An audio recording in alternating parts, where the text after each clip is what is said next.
Dom, well played. Sometimes when a player scores a great goal, they know the second it leaves their foot. Did you know? Well, luckily we could practice, since we started the season, we could practice some free kicks. But I feel this was a little bit farther. I was like... 32 yards. Okay, thank you. I was like, I take a risk. I was confident in myself, so I tried it, and finally. It was a long time ago. Why finally? Because it was a long time ago, you know, when you practice all the time. And now, to be honest, I should mention Trent, because as you know, he was taking the free kicks because obviously he has an unbelievable shot. But finally I could have my chance, and did it. You mentioned Trent. Actually, on commentary, Cristiano Ronaldo was mentioned with the technique. So when you talk about practice, is that obviously it's that technique that you practice again and again and again? To be honest, this shot I didn't practice in the last few weeks because we were shooting from closer, and if we are closer, I shoot different way. But I had to take a risk and shoot it a little bit harder because I knew, of course, Raya likes to jump behind the wall. And of course he's an unbelievable goalkeeper, so if I think if it goes a little bit more inside, he saves it. Right. Oh, so, but you're also aware of him as a goalkeeper making that move the other way. That's interesting. Yeah, I was looking a lot of videos. Does it take risk to win a big game like that? I think you've used that word a couple of times. Yeah, of course. They had an unbelievable season last season, and of course the two before that as well. 3 times in a row becoming second. To be honest, it's a compliment, because always to keep on going behind or with City, with us, with Chelsea, with with these kind of teams, is really hard, and they always do it, and they have an unbelievable team, unbelievable coach. So we have to keep on fighting.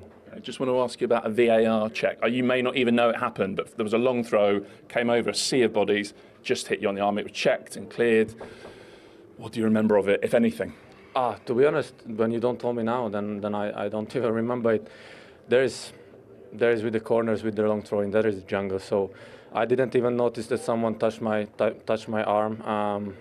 If it was the ball, if it was the guy, so I don't even know. Well played. I believe you were going to be player of the match even without the free kick. So you definitely deserve this. Well done. Thank you very much. Thank you.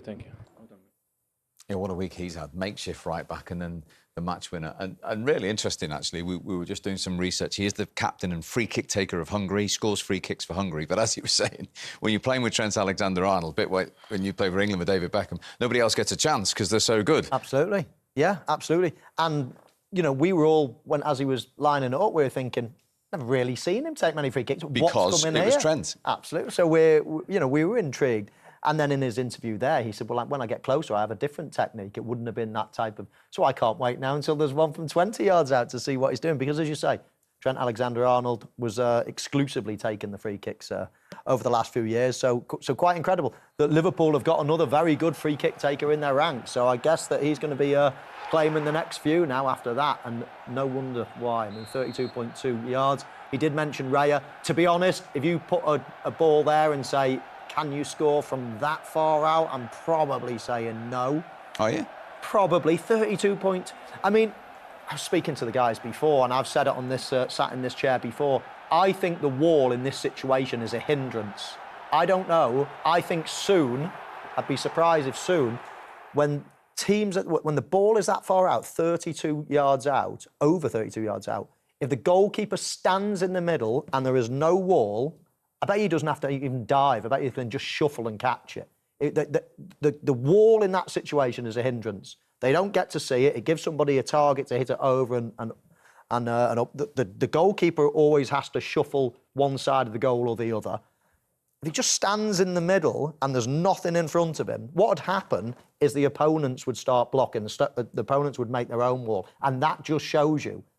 The free kick taker wants a wall there. It gives them a point of reference. So, don't get me wrong, 20 yards out, you need a wall. But over 32 yards out, I think a wall is a hindrance to a goalkeeper. What's the defender's point of view? Yeah, no, I do agree with that from that far out. I think if you give any footballer a shot from that far out with nothing in front of him and said, hit that, I don't even know, like, sort of what technique you would go for. I think people would just try and lace it, but Listen, it's obviously something that now the amount of set piece coaches that are coming in, they've put work into it. He said it himself. He said they always look Raya moves behind the wall, so it's obviously something that they've picked up and worked on. And listen, I'll never ever hit a ball as well as that, so it's hard for me to comment on. But it was a great free kick. Raya's positioning from an Arsenal point of view, anything in that at all, do we think? No, I don't know. Like we said, this is probably not the easiest one, but right in the middle, you can hit both ways. And with someone of this quality, if he goes on the right side, probably he choose to go on the other side. So again, a free kick is well taken. It's very difficult to counter. And I think this, sometimes we just need to accept that, you know, the power, the bends, the technique is just perfect. And sometimes you just need to clap, because this is what we want to see. We want to see great goals, and I think this is a great goal. We'll see that again, because you can see Szoboszlai pointing to his teammates, Wirtz and Gakpo, to move. And as he strikes it, just watch 18 and 7 here absolutely. for Liverpool. Exactly. Wanting to block his view. And that's my point. It's all about blocking the view of the goalkeeper. If he gets to see it straight, he doesn't get to see it. Because of the wall, he doesn't get to see the flight of the ball until it's soaring over the wall. So straight away, there's at least 10, you know, walls are 10 yards away. So straight away, it's almost like a ball flying in from 22 yards. Now, if he gets that extra 10 yards to see the ball, he was that far away from touching it anyway. It had to be so perfect to score, and it was. But if he had that extra 10 yards to see the ball, he would have saved it. He would have shuffled across more with his feet. He would have definitely saved it. And you can see Szoboszlai saying, move over, block it even. And at the outset, you could see Raya, if he stood in the goal, he could see right through the middle. But then as he pulled him across, then that blocked his view. And that's what it's all about. And as I say, take the wall out of it, I'm pretty convinced that the opposing team would actually stick their own wall in there to block the goalkeeper's view. So it might not make any difference anyway. But it was just the most incredible free kick to win the game. And these are the fine margins at the elite level, right at the top of the Premier League, that, as we've just seen in a game, can be the difference to separate two of these top teams. I think, like, 10, 15 years ago, wouldn't even be speaking about set-piece coaches and stuff. I think it's something that's coming into the game, because it's like those little marginal gains you can get over. Teams, if you look at Arsenal, the amount, 44 set-pieces they've scored, and it just shows you, like, the amount of points they must have won from just them tiny little percentages, like hitting the right areas, the time and first contact. So it's obviously an advantage they've used in the game. That's probably the irony that we've been talking all day leading up to the game about Arsenal's set-piece play and points they gain, that Arsenal have lost to a spectacular set-piece. I mean, it's, you know, games like this, very tight between two teams of, you know, quality that is very high. You know, the two best teams in the country over the last few months. For sure, it takes something special, and that is special. But other than the goal, I think, you know, nowadays we're seeing player playing out of position, and we kind of see it as normal for him to play right back.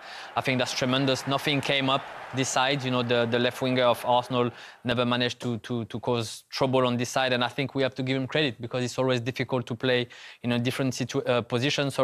And of course, you know, adding up goals is fantastic. For me, it was a fantastic performance from him. Yeah, it's a point worth making, isn't it? And again, Newcastle away and Arsenal at home in a position he's never played before. Never mind the match-winning goal, the role he's played in those two games. In fact, the dummy in the winning goal at St James's Park as well. I mean, he won't get an assist for that, but he had a huge hand in that goal. The awareness of what was behind him, getting into the box late on in the game. I mean, everybody knows he's got the best sort of pair of lungs, pair of legs in the game. He covers so much ground in games. And there were options tonight. Of course, Conor Bradley was back on the bench. Joe Gomez was there. He could have played right back. Endo has played right back before. But the manager, based on his previous game, he went with him again. And what a decision. Because, you know, in the first half in particular, I thought he played very well. And then to come up with a match-winning goal. I mean, it's just interesting to see what happens next. Does he get put back into midfield now? Or does he keep, you know, the tried and trusted right-backs out? It'd be fascinating. Yeah, I think as well, like, from a positional point of view, Liverpool like bringing the right back into midfield. So if you've got a midfielder who's comfortable on the ball and can do that, it's the risk that you're taking off the ball that he maybe isn't as comfortable defending. But at the moment, he seems to have done it well. You look at Arsenal the other way around, they want to bring Calafiori into midfield or Timber into midfield. But if you're bringing someone who's naturally good with like playing with the back to goal and can get on the half turn and play forward, then that can only be an advantage for Was them. that something you guys discussed on Monday down your left-hand side? The first game he played at right back. Yeah, 100%. Yeah, like it's not his usual position, so it's something that you've got to look at as a weakness to attack. But he's done really well in that position. But it's always seemed to be that with Liverpool, whether it was Trent sort of drifting into midfield, who maybe had that. Like obviously very good going forward, had that long ball that you could play. So it's something that they've done, and I think it's obviously benefiting them. But then equally from what Dan is saying, I think you can question Arsenal desire to attack the sides. You know, I remember with France we played against England under 21, and Rico Lewis was playing right back, and you know we decided to put Odegaard on the side because we know on one-on-one, you know, with the speed of Odegaard we could hurt him. So sometimes it's things like this that can make you win games. But yeah, you can question this as well. Because as we know, Gaël, it's not an easy place. Well, you played a lot of left back. Not an easy place to play full back, is it? You know, so. No, it's obviously it's very hard to play anywhere, you know, at that level. But as a defender, when you face those kind of players, you know, one-on-one, you know, that will 10 out of 10, they will come at you and again, it's very difficult. So you need to use that. And when you have someone who is playing out of position, it's not so much about having the ball, it's more about the positioning. This is very difficult at that level with those players. So I think, you know, it could have been interesting to see Arsenal actually going on this side and provoking the one-on-one with maybe Eze a bit earlier, maybe a bit more of Martinelli that we didn't see. But maybe also Liverpool played that well that they didn't give enough space. But you can question the fact that Arsenal wanted to attack the right side of Liverpool. And much has been discussed about the strengthening of Arne Slot's Champions squad and refreshing, but to have that armoury 2 games in as well, to have Dominik Szoboszlai go and do the high-level performance he has. Absolutely. I mean, they brought Frimpong in, and I probably agree with that because obviously Conor Bradley has had some injuries in his short career so far. So I think it was the right thing to do to bring an extra right-back as cover. But who'd have thought that, you know, after only a couple of games, we're talking about how good another right-back is playing. OK, let's speak to one of the men who was celebrating in front of Dan and his teammates on Monday and celebrating again, the Liverpool captain, Virgil van Dijk at Anfield. Virgil, good to see you again. Well done. How good does that feel? First of all, Dan, how did you manage to get in there, though? Sneaky, mate. Hey, listen, I'm a lot more happy for you today than I was Monday. Tell me that. No, listen, it was a tough game, obviously, what was expected. I think the feeling I got right now, I think we started quite well. I think Arsenal got a lot more control in the first half toward like the last 20 minutes, especially 30 minutes maybe even.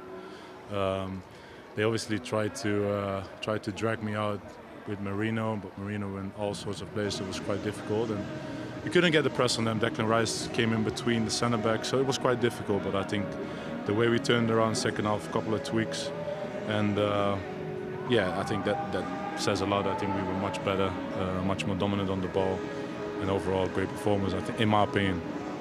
Chances few and far between. Just in the first half, when David Raya played it out straight to you, did you think, Virgil, about shooting in that situation? I should have done it, but I was panicking a little bit, I think. But no, listen, I maybe should have done better. Obviously, that was only one moment that we hoped to get a lot more. But in the end of the day, they did it quite smart. You know, Califiori went on the inside at times, so we couldn't really get him. It was difficult, especially the first half. But like I said, second half we did it much better and got a lot more control. We were good in possession. They didn't really could do that press that they wanted to do, and I'm glad we managed to get the 3 points. Well played today, Virgil.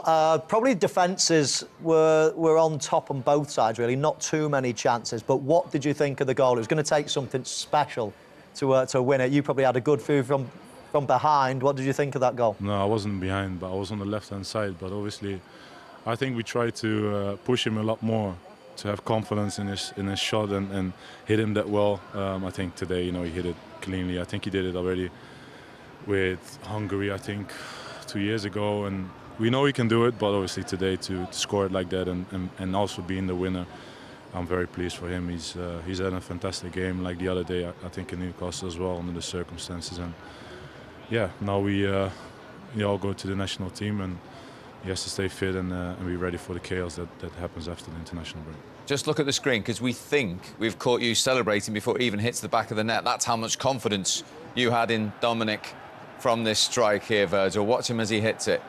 There you go. I don't know what I was doing there, but I don't think... Well, you were ahead of the game. It's brilliant. I'm not sure, but I was really enjoying it. So, like I said, I'm very pleased for him, and yeah, great.